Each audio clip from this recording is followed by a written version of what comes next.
Munchkins, we are making our homemade Dunkin Donuts. We have two flavors. We have Choco Coconut and the famous Choco Butternut Munchkins. First, let's prepare our cake.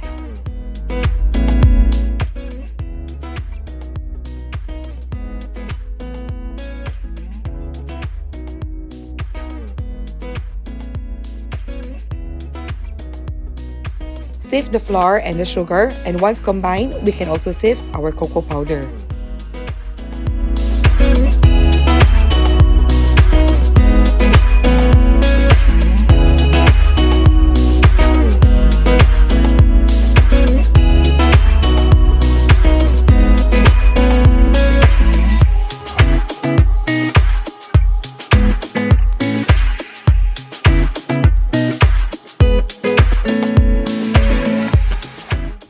Add the baking powder and the baking soda.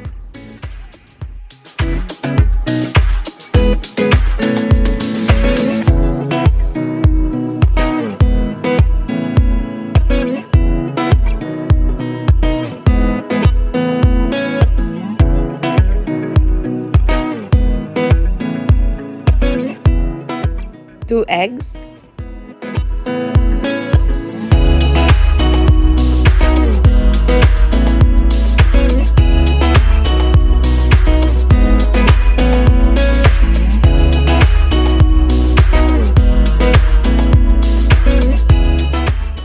Then our oil. For this video, I used canola oil.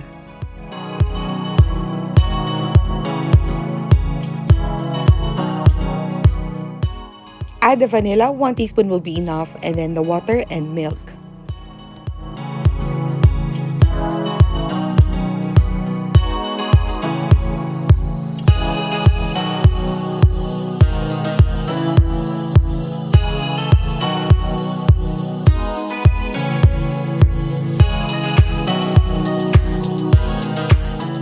I'm adding 1 tablespoon of vinegar.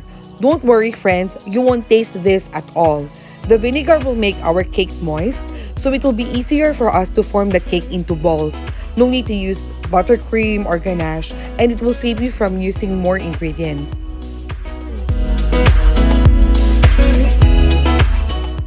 You can make this even without mixer. Just mix and fold gently the mixture and make sure that there's no lumps. But of course, mixer will make it easier for us.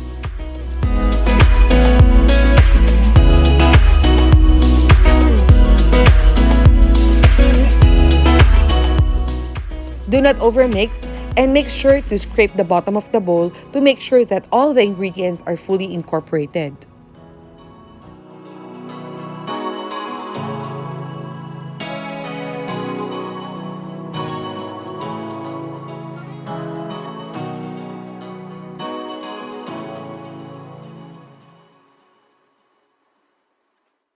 Once the mixture is ready, we can spread oil onto the pan to avoid the cake from sticking. So I'm using 2 round pans and 1 small loaf pan.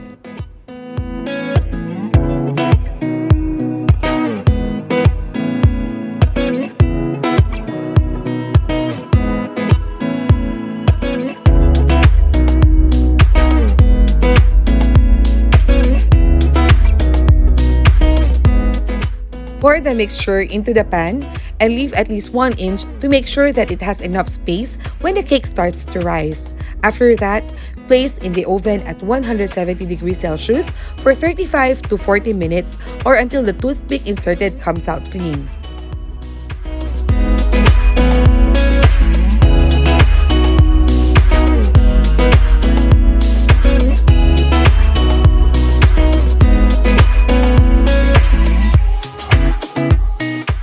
When the cake is ready, let it cool first.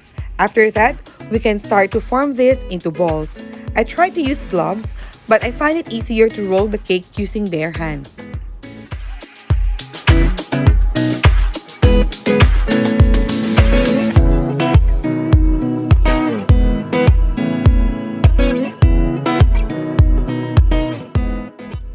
So if you have excess chocolate cake or you baked but you didn't achieve the shape the way you want it to be, then making this into munchkins will be another option for you not to waste your cake.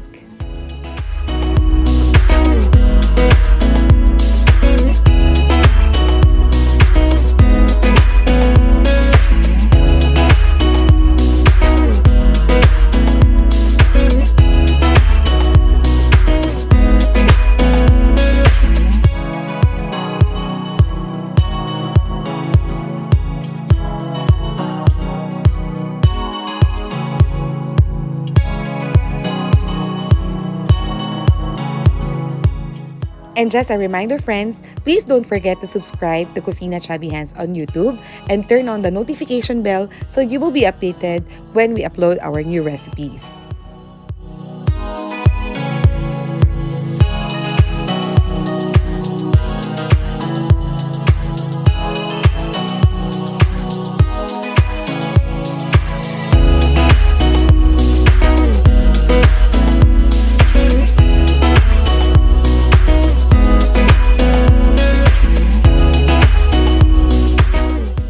For this measurement, I was able to make 56 munchkins.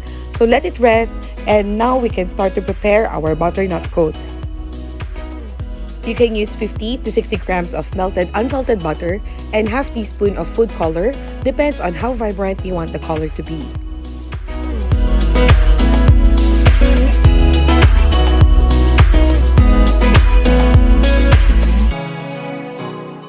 Add the flour and your powdered milk.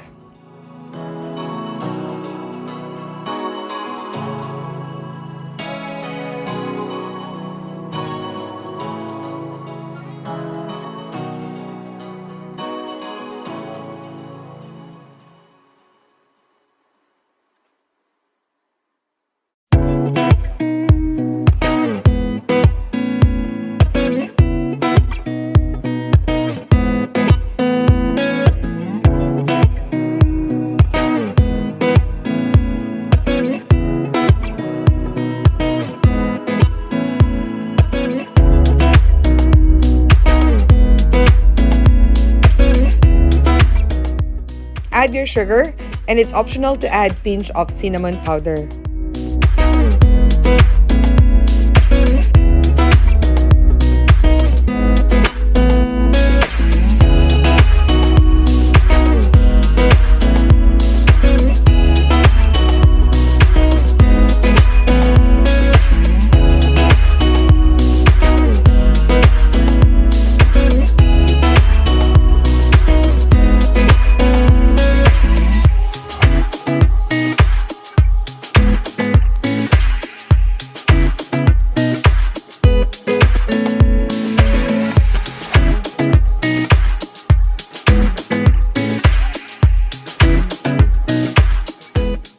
You can place this in the oven or heat this for 4 to 5 minutes. Once heated, I find this easier to mix.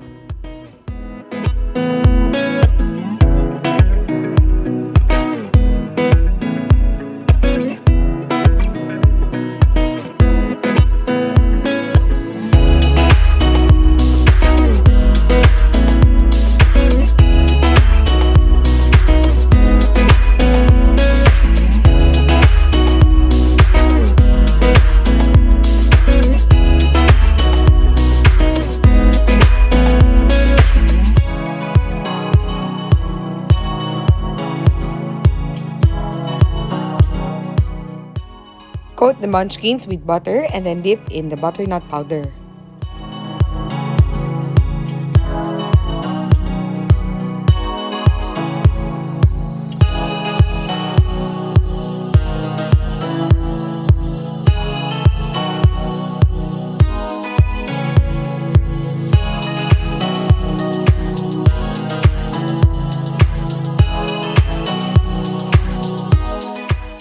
For the chocolate coconut munchkins, it's very easy. Cook the grated coconut until it becomes crispy but not necessarily toasted. Place into a bowl and add sugar. This time, no need to coat with butter. Just press the munchkins gently into the grated coconut until it's fully coated.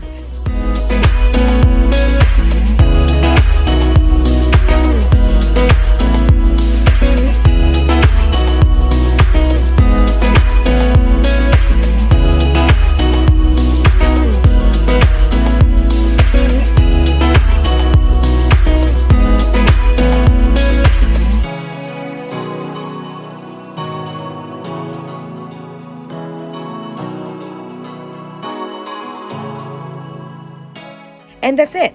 So I hope you like this video, and don't forget to subscribe to Kusina Chubby Hands on YouTube, like and comment and turn on the notification bell so you will be notified when we upload our new videos. So thank you so much, friends. Bye!